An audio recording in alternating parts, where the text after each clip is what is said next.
Hey, you guys, and welcome to American Culture. I am making this dress. You can't see the bottom of it, but it's super cute. Took a lot of work. I've got a wedding to go to, and I like it. With that being said, we all know that I think when I sew, I think this is like day 18 of me becoming a fashion designer, and I'm well on my way. Part of the reason why is because I realize certain things about life. We live in a three-dimensional world, but our thoughts are four-dimensional and they come from 5D. Now, there are more dimensions than that, but we're going to stick to 5D because that seems to be what's important this lifetime. With that being said, as I was sewing today, I went back to the Bible and started thinking about ask and, it shall be given to you, seek and you shall find, knock and you'll get what you're asking for. Basically, that is talking about the persistence of prayer or being consistent. But there are different layers of which you can receive your manifestations without having to constantly be consistent. What a lot of people don't recognize is that whatever you persist in, if you're mad, angry, upset, you'll just get more of that. But you can stop the journey of manifestation if you just really learn how to ask the proper questions. For example, what exactly is a question to begin with? You have to think of the root word is quest, which means the journey that you're on. And so when you get an answer, isn't that quest over? And so I'll take something popular with people. They're constantly asking for money. If you have decided that the solution is to need that you need money, then isn't that the end thing? So that's going to persist. The need for money is going to persist so long as you need money. You have to switch over and use the law of assumption that I have the money, that I have the house, that I have the relationship, that I have the car, or you're just going to live without it and live with whatever thoughts you're thinking. That's what got me thinking about the 3D, the 4D, the fifth dimension, and so forth. Say, for example, right now you can tell that I am multidimensional, but just seeing me on the screen is 2D. And the reason why it's 2D is because you could tell that there's depth there, but you can't really touch it. It's kind of like this right here is 1D. It's a 1D plane. You can tell that it's there, and you can tell that it's 2D if there's a shadow and I put something there in comparison, and 3D if I do like this, and certainly if you can touch it, you can perceive that. But we can't perceive what the fourth dimension is here. It's all those unseen things, kind of like your thoughts. For example, everything that's coming out of my mouth right now is a thought. If you cut over my brain, you won't be able to see it, but it's clearly there. It exists.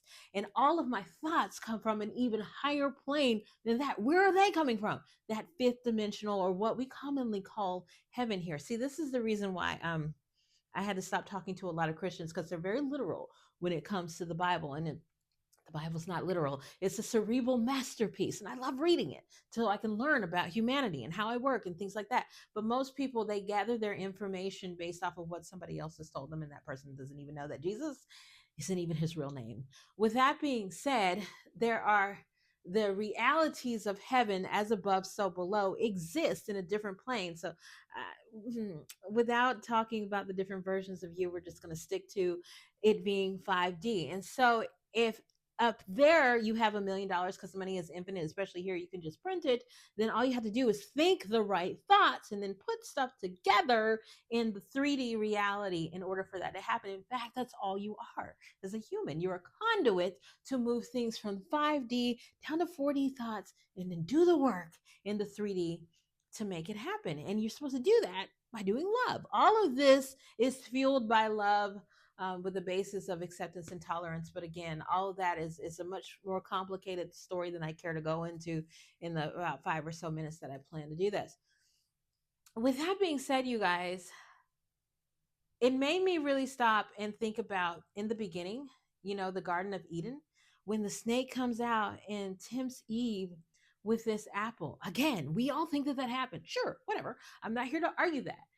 But really, if you look at it in the context of how humanity works and how you work spiritually and the energy that's around you, it's the Kundalini spirit coming up your spine saying that there is this earthly thing that can offer you the solution that you seek. Why don't you just take that? And that is where the majority of people live. And that's why God said, who told you that? Because the higher version of you, that heaven-based version of you that has access to God, where the Holy Spirit dwells and then manifests through your thoughts and so forth, would not tell you that you needed this earthly thing of money to be your solution, this earthly thing of a house, this earthly thing of a job to be your solution. So where are you getting that from? You're getting that from you. And a lot of people cannot tell the difference between what their higher self, this God created connected version of them would do versus what they would do as a person, because they don't understand how they exist on the multi-dimensional planes that create this earth that we all happen to be inhabiting right now.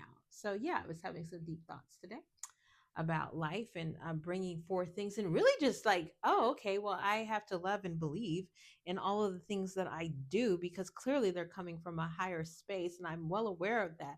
The 5D does exist in a realm that I cannot see or touch. On this earthly plane, but it's just as real as my thoughts are existing in the fourth dimension inside of my head. And like I said, even if you cut open my brain, you're not going to be able to see all my thoughts.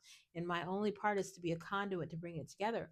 And so when I ask for certain things, that quicker way of manifestation, so that I don't have to constantly look and find, or constantly be knocking at the door, or being consistent, just simply asking for the correct thing, I need it to be the solution that I seek. My answer can't be a need. It can't be. God said I already had all of that. So the answer, or the end of my quest, cannot be a need. It has to be something that I have available to me, that I have.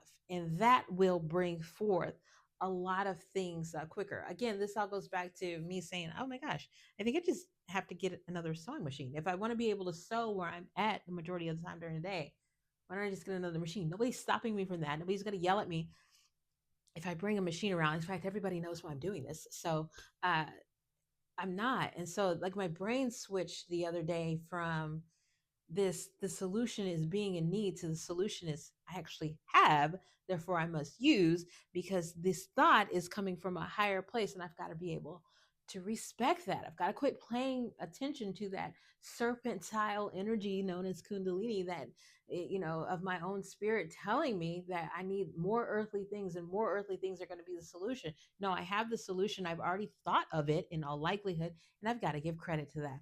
Have a blessed day, you guys. I hope that makes as much sense to you as it did to me. Bye.